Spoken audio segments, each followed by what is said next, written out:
When Honesty Hurts, A Journey to Self-Worth. I accidentally dated my ex's best friend. When I entered a new relationship, I was honest and told him everything. Now he insults me about my colorful past. I'm a 26-year-old female who dipped into my savings to get Mike, my boyfriend, who is 27, a PS5 for his birthday yesterday.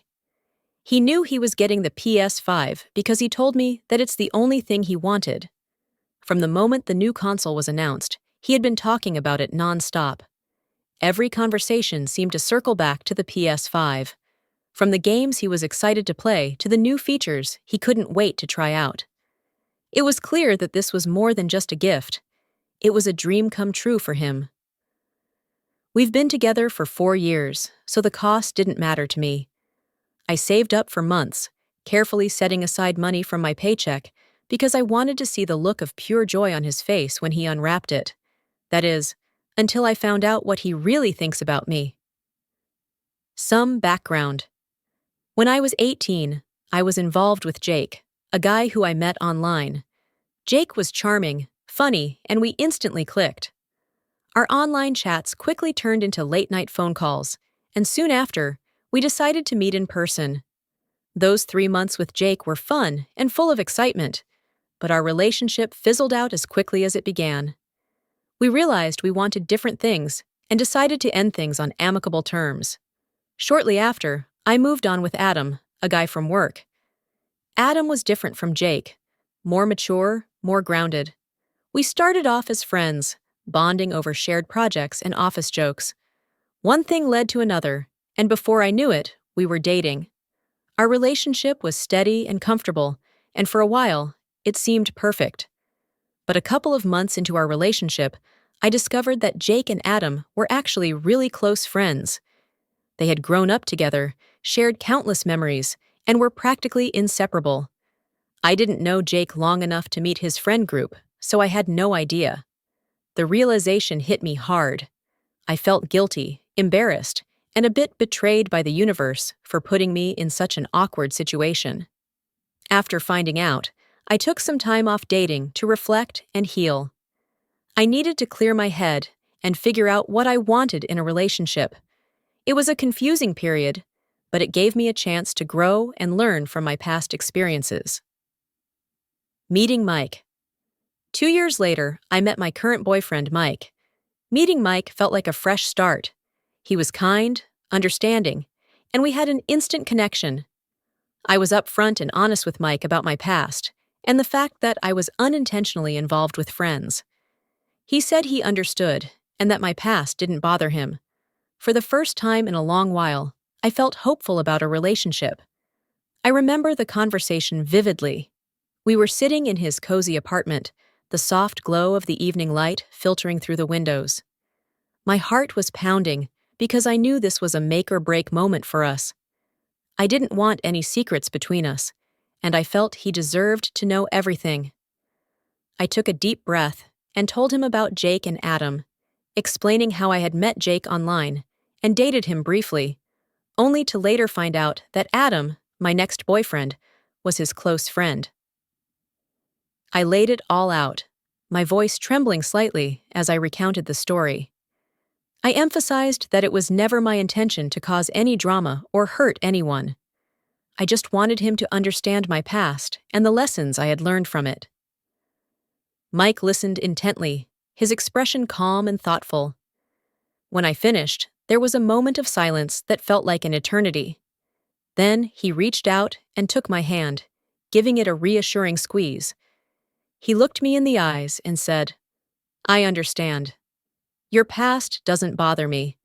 We all have things we've been through, and what matters is who we are now and how we treat each other." His words were like a balm to my anxious heart. I felt a wave of relief and gratitude wash over me. In that moment, I believed that Mike was someone who truly accepted me for who I was, flaws and all. It made me feel secure and loved, and it strengthened my resolve to build a future with him. The birthday party. But everything seemed to be a lie after what happened last night at his party. The anticipation had been building for weeks. I had carefully planned the surprise, imagining the look on Mike's face when he saw the PS5. I even wrapped it up in his favorite color and added a big, shiny bow. When I showed up with the PS5, Mike and his friends were already in high spirits, the room buzzing with laughter and chatter. As I walked in, I felt a surge of excitement and nervousness.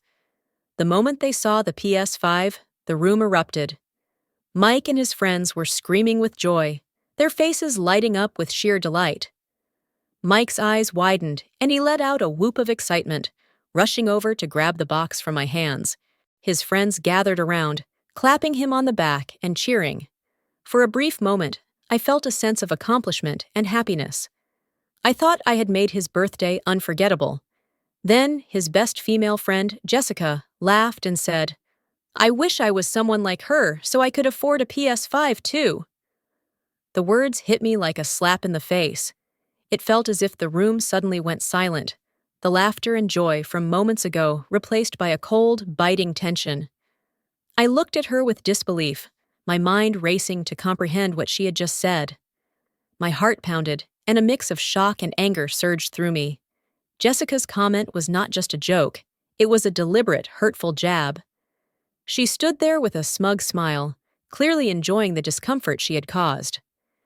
The audacity of her words left me speechless for a moment. When I finally found my voice, I managed to ask, "What did you just say?" My tone was a mix of disbelief and rising anger.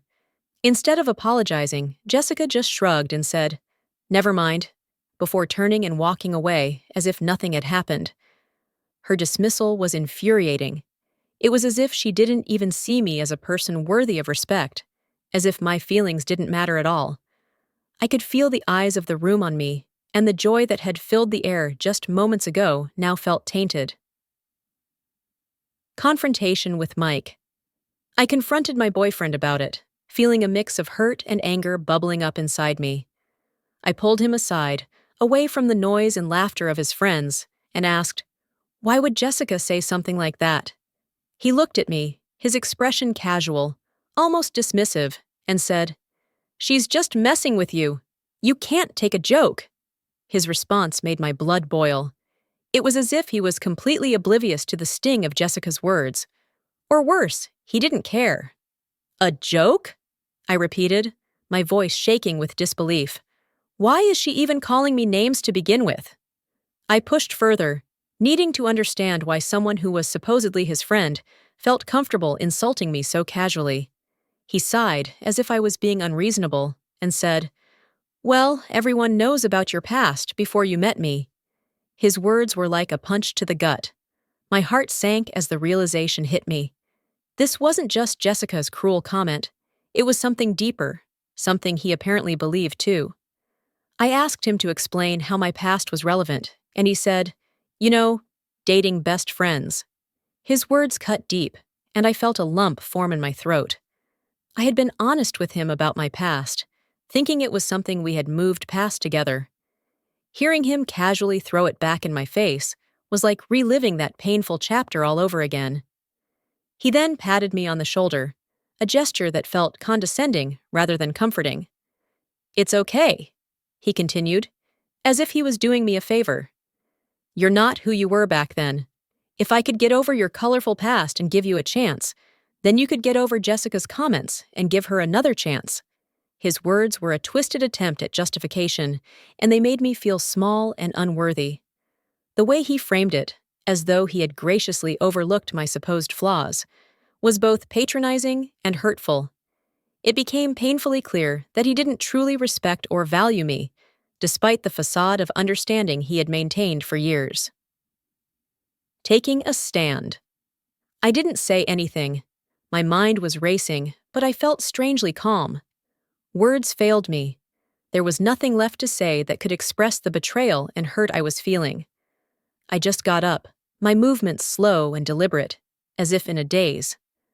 I walked over to the gift table, my eyes fixed on the PS5 that had once symbolized my love and effort. The room fell silent as I reached for the PS5. Everyone's eyes were on me, but I didn't care. My heart was pounding in my chest, a mix of anger and heartbreak propelling me forward. I picked up the PlayStation 5, feeling its weight in my hands. It no longer felt like a gift of joy, but a reminder of the disrespect I had just endured. Without looking back, I walked out of the room, the sounds of the party fading behind me, replaced by the thudding of my own footsteps and the rush of blood in my ears. As I stepped outside, the cool night air hit my face, bringing with it a sense of finality. I didn't stop until I reached my car. I placed the PS5 on the passenger seat and sat behind the wheel, my hands gripping the steering wheel as I fought back tears. He was furious. I could almost feel his anger radiating through the phone as it buzzed incessantly in my pocket. He called me multiple times, each call more insistent than the last, but I didn't care. My heart felt heavy with the weight of his betrayal and the harsh words he had spoken. Every time his name flashed on the screen, it was a painful reminder of how little he thought of me. I was so hurt that I couldn't bear to look at the PS5 anymore. The thought of it sitting in my apartment, a symbol of a love that felt shattered, was too much to bear. So I took the bow off and drove straight back to the store I got it from. The drive was a blur of angry tears and a knot of determination in my chest. I walked into the store, clutching the PlayStation 5 like it was a burden I needed to shed. The store clerk greeted me with a polite smile, which faltered slightly when they saw my tear-streaked face. I explained that I needed to return the PlayStation 5, and they asked no questions. They could probably sense that this wasn't just a simple return. They happily refunded it, and for a moment, I felt a small sense of relief. It wasn't just about getting my money back. It was about reclaiming my dignity and taking a stand against the disrespect I had endured. Aftermath. I thought that was the end, but Mike and all his friends, including Jessica, were relentless. My phone kept lighting up with notifications, each message more hurtful than the last. They were berating me for being petty, accusing me of overreacting and ruining Mike's birthday. Every time I looked at my phone, I saw a barrage of texts and missed calls, each one a reminder of their collective disdain. Mike's friends, who I had thought were my friends too, were quick to jump to his defense.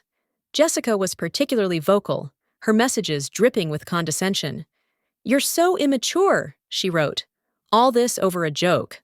Grow up."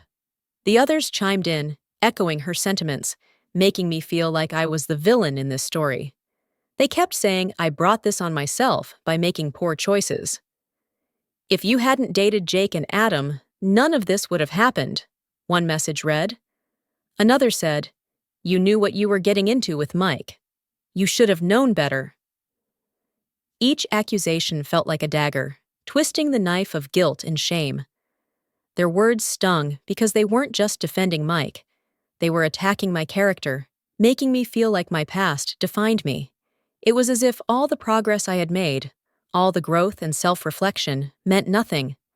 They made it clear that, in their eyes, I was still that girl who made mistakes, unworthy of respect or understanding. Ending it. I responded to Mike, my fingers trembling as I typed out the message. The hurt and anger swirled within me, but I was determined to stand my ground. I told him that he deserves better than me, my words laced with sarcasm and bitterness. "Find someone else and get the PS5 from them because I returned it," I wrote, hitting send before I could second-guess myself. There was a moment of silence, a pause in the barrage of notifications, as if he was taken aback by my response. I imagined him reading my message, his face contorting with frustration and disbelief. I knew my words would sting, but I wanted him to understand just how deeply he had hurt me. His reply came quickly, a flurry of angry texts accusing me of being petty and vindictive. "You're the biggest jerk for returning it," he wrote, his anger palpable even through the screen. "You should be happy I ignored your colorful past." Each message was a slap in the face, a reminder of how little he valued my feelings and how he twisted the narrative to make me the villain. But I didn't care. I felt a strange sense of liberation in standing up for myself, in reclaiming a small piece of my dignity. Returning the PS5 wasn't just an act of defiance. It was a declaration that I wouldn't be defined by his or anyone else's judgment. It was my way of saying that I deserved better, even if he didn't believe it. Moving forward. Mike's friends didn't let up. For weeks, they went on and on berating me, their messages flooding my phone day and night. Jessica especially seemed to take a perverse pleasure in hounding me. "You think you're so much better than us," she would taunt. "You're just a coward who couldn't handle a little joke." The constant barrage of negativity was exhausting, but I refused to let them break me. Mike wasn't any better. He continued to call and text, alternating between anger and pleading. "I'm sorry, okay? Just come back and we'll talk," he would say in one breath, only to follow it up with, "You're acting like a child. Grow up and stop being so dramatic." His attempts to manipulate my emotions only strengthened my resolve. Finally, I knew I had to end things with Mike once and for all. I called him, my voice steady despite the storm of emotions raging inside me. "Mike, this isn't working," I said firmly. "I'm done with you and your friends. Don't contact me again." He tried to interrupt, but I continued. "If you keep harassing me, I'll call the police. This needs to stop." There was a long pause on the other end of the line. When he finally spoke, his voice was cold and bitter. "Fine, do whatever you want," he snapped before hanging up. The days that followed were a whirlwind of emotions, but slowly I began to feel a sense of relief. The constant dread I had felt for weeks began to lift, replaced by a growing sense of peace. I realized that by standing up for myself, I had taken the first step towards reclaiming my self-worth. Life started to get better. I surrounded myself with friends who truly cared about me, people who valued and respected me for who I was. I focused on my work, my hobbies, and the things that brought me joy. The money I got back from the PS5 refund became a small celebration fund. I treated myself to a spa day and bought a new book I had been eyeing for months. In time, I came to see the breakup as a blessing in disguise. I had dodged a bullet, and I was grateful for the chance to start anew. The experience had taught me the importance of self-respect and the value of being with someone who truly appreciates me. I knew now that I deserved better, and I was determined never to settle for anything less. Lessons learned. From this whole ordeal, I've learned a lot, and I want to share these lessons with you all. Self-worth and boundaries. It's crucial to recognize your own value and not let anyone diminish it. Setting and enforcing boundaries is essential for maintaining your self-respect and emotional well-being. I realized I deserve to be treated with respect, and it's okay to demand that. Honesty and mutual respect. Honesty and transparency are vital in any relationship, but they must be met with mutual respect and understanding. If someone uses your honesty against you, it's a huge red flag. Trust and respect are the foundations of a healthy relationship. Standing up for yourself. It's important to assert your boundaries and take action when you're being mistreated. Whether it's through direct confrontation or seeking external help, standing up for yourself is necessary for your own mental and emotional health. Strong support system. Surrounding yourself with friends and loved ones who genuinely care about you provides strength and support during difficult times. They can help remind you of your worth and what you truly deserve. Growth through adversity. Difficult experiences can teach you a lot about what you truly want and deserve in life and relationships. They can help you make better choices in the future and become a stronger person. Listening to red flags. Disrespect, manipulation, and belittlement are signs that shouldn't be ignored. Taking them seriously is crucial for your well-being. I hope my story helps you understand the importance of these lessons. Remember, you deserve to be treated with respect and love. Don't settle for anything less. Some wholesome comments on this story. Comment 1. I'm so confused, but maybe that's because I'm an old lady who got married around the time you were in kindergarten. If anyone was wrong in the Jake and Adam incident, it was Adam. You might have dated friends, but he dated his best friend's ex. That's on them to figure out, and Adam's mistake only. Also, where I come from, Dating 3 dudes in 7 years does not constitute a colorful past. Did the definition of that term change recently? I hope you do something special for yourself with a little of that money you got back from returning that gift you got your ex-boyfriend. Comment 2. 55-year-old lady here. What went down in your past wouldn't even register on anyone's radar when I was your age. Your boyfriend screwed up and accidentally showed you exactly what he really thinks about you. You have dodged a bullet, and please note he's upset because his screw-up has cost him a £5 note. He's not concerned about you or your feelings. Take that refund and go treat yourself. Comment 3. I am so glad there is no photographic evidence of some of the wild things we got into when I was in my teens and 20s, back in the 70s and early 80s. All the color, the parties, the adventures. These young kids have no idea what Grandma got up to back in the day. Comment 4.